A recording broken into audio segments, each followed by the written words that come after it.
አካል ጉዳተኞችን በተመለከተ ሰፋ ያለው ቃለ መጠይቃችን ከመቅረቡ በፊት የሚከተለውን አጭር መረጃ እንንገራችሁ። በዓለም ባንክና በዓለም የጤና ድርጅት ሪፖርት መሰረት የዓለም ሕዝብ 16% አካል ጉዳተኛ ነው። ከዚህም ሕዝብ ቁጥር መካከል 80% አካል ጉዳተኞች የሚገኙት በማደግ ላይ ባሉ ሀገራት ነው። ከነዚህም ውስጥ 95% በድህነት ውስጥ ይገኛሉ ተብሏል። በተመሳሳይ ሪፖርት እንደሚያሳየው በኢትዮጵያም 17.6% ሕዝብ አካል ጉዳተኛ ነው። 17.6% ከኢትዮጵያ ሕዝብ መካከል አካል ጉዳተኛ መሆኑ የተገለጸው ቀደም ባሉት ዓመታት ነው። ይህ መረጃ ከቅርብ ጊዜ ወዲህ በጦርነትና ሌሎች ተፈጥሯዊና ሰው ሰራሽ አደጋዎች ምክንያት አካል ጉዳት የደረሰባቸውን ዜጎች ቁጥር ሳያካትት መሆኑን ልብ ይሏል። አካል ጉዳተኞች በሚያጋጥሟቸው የአመለካከት፣ የአፈጻጸም፣ መዋቅራዊና ተቋማዊ ተግዳሮቶች ሳቢያ በሀገራችን ማህበራዊ፣ ኢኮኖሚያዊና ፖለቲካዊ ጉዳዮች እኩል ተሳታፊና ፍትሃዊ ተጠቃሚ ሳይሆኑ ቀርተዋል። አያሌው ተስፋዬ ይባላለሁ። በዚህ በዘመነ ብልጽግና ስለ አካል ጉዳተኞች የገጠሙንን አንዳንድ አስቸጋሪ ኩነቶችን ለመግለጽም ለማጋለጥም ጭምር ነው። እንግዲህ በዚህ በዘመነ ብልጽግና በርካታ ማህበረሰብ ክፍሎች ጥቃት ደርሶባቸዋል፣ ግፍ ተፈጽሞባቸዋል። ከነዚህ መካከል ግን ትልቁ አካል ጉዳተኛው ነው። አካል ጉዳተኛው እንደ ኢትዮጵያ ህገ መንግስት ከሆነ የኢትዮጵያ ህገ መንግስት ብሔር ተኮር ህገ መንግስት ነው።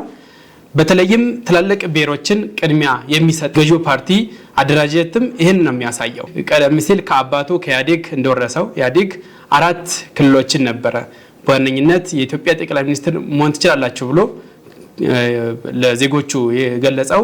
እንደምናውቀው በተለይም አማራ፣ ኦሮሚያ፣ ትግራይና ደቡብ ክልልና እዚያ ውስጥ የተወለዱ እና በዚያ መዋቅር ውስጥ ያለፉ ናቸው ጠቅላይ ሚኒስትር መሆን የሚችሉ የነበሩት። አሁንም ከዛ ብዙ የራቀ አይደለም። ለይስሙላ የተደረጉ ሽመቶች አሉ፣ ግን እሱን ሊያረጋግጥልን አይችልም ማለት ነው። አካል ጉዳተኛ እንደ ብሔር ቢታይ ኖሮ ከአማራና ከኦሮሚያ ቀጥሎ 3ኛ ደረጃ ከፍተኛ ህዝብ ያለው የማህበረሰብ ክፍል ነው ማለት ነው። ይህን ያህል ቁጥር ኖሮት ግን ያን ያህል ውጤታማ ስራዎችን መስራቱ እንኳን ቢቀር ያለውን እንኳን እያጣ የሚገኝበት ወይም ያጣበትም ዘመን ነው።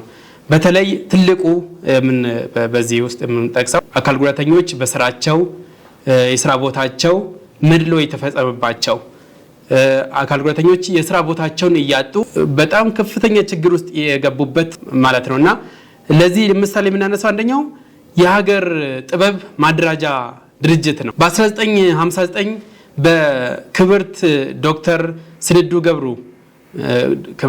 ስንዱ ገብሩ የኢትዮጵያ የመጀመሪያዋ ሴት የፓርላማ አባል የነበሩ እሳቸውም ለአካል ጉዳተኞች ታስቦ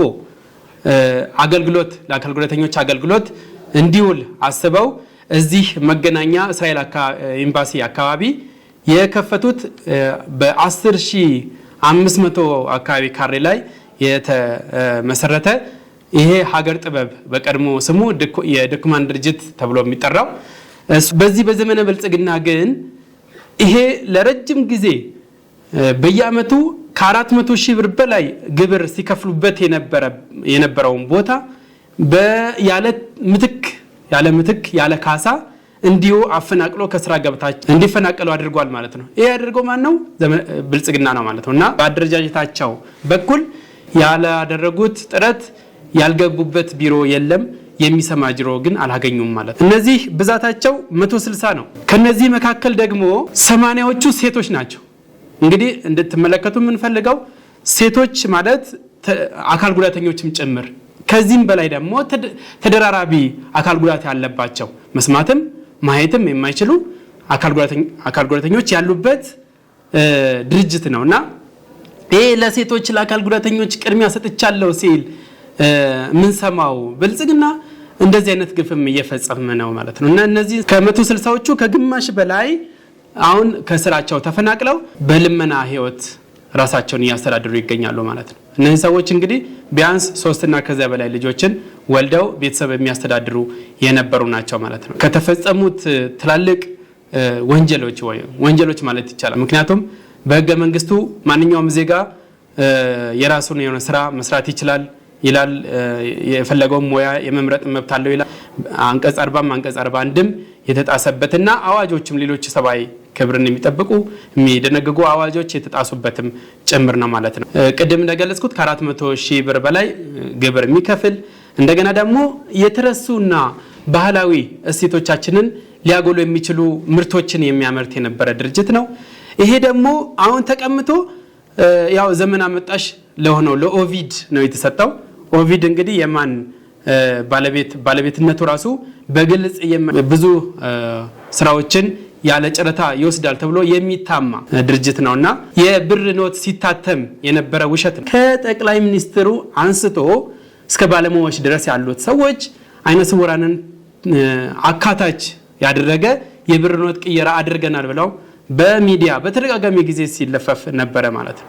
ይሄ ደግሞ ምንም አካል ጉዳተኞችን ታሳቢ ያደረገ እንዲሁ የአይነ ስውራን ብሔራዊ ማህበር አለ እሱንም ጭምር ሳያማክሩ ሚስጥር ነው በሚል እሳቤ ሳያማክሩ ያደረጉት ነውና ይሄም ነጭ ውሸት ሆኖ በዘመነ ብልጽግና የተመዘገበ ነው ማለት ነው። በተደጋጋሚ ጊዜ ትክክል አይደለም ተብለው እንኳን ሲነገራቸው ያንን ለማረም እንኳን ፍቃደኛ ሳይሆኑ በተደጋጋሚ ጊዜ ሚዲያ ላይ ሲናገሩ ሰምተናል ማለት ነው። ጭራሽ እንዲሁም ድሮ የነበረው የብር ኖት እያንዳንዱ ብር ኖት መጠኑ ይለያያል፣ ይበላለጣል። አሁን ደግሞ የ100 ብርም የ200 ብርም እኩል ነው መለየት እንኳን የማይቻልበት ማለት እንኳን መለያ ተሰጥቶት ቀርቶ ማለት ነውና በተለይ ትልልቅ ሀገራት እንደነ ካናዳ እንደነ ስዊዝ የመሳሰሉት ሀገራት አይነ ስውራን ብር እንዲለዩ በራሳቸው ብር ኖት ላይ ያስቀመጡት መለያ ነገሮች አሉ። እነሱን በጣም በቀላል ሁኔታ መስራት ስለሚችል ይሄ ያለው አገዛዝ ለሀገርም ለህዝብም ለራሱም የማይጠቅም በመሆኑ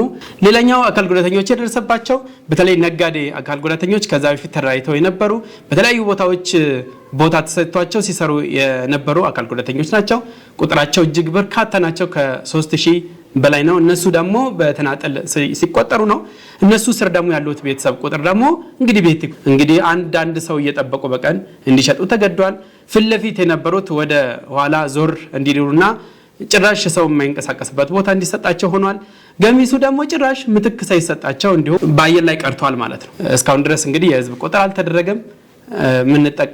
የምንጠቀምበት ማለት ነው በ2011 የወጣውን ዩኒሴፍ ቁጥር ነው የምንጠቀመውና ከ17.6% አካል ጉዳተኛው እንደሆነ ይገመታል። ይሄ ደግሞ ከሰሜኑ ጦርነት በፊት የነበረ መረጃ ነው። ከዛ ወዲህ ደግሞ በርካታ ሰዎች ወደ አካል ጉዳተኝነት ተቀይረዋል በጦርነቱ። ስላዳመጣችሁኝ አመሰግናለሁ።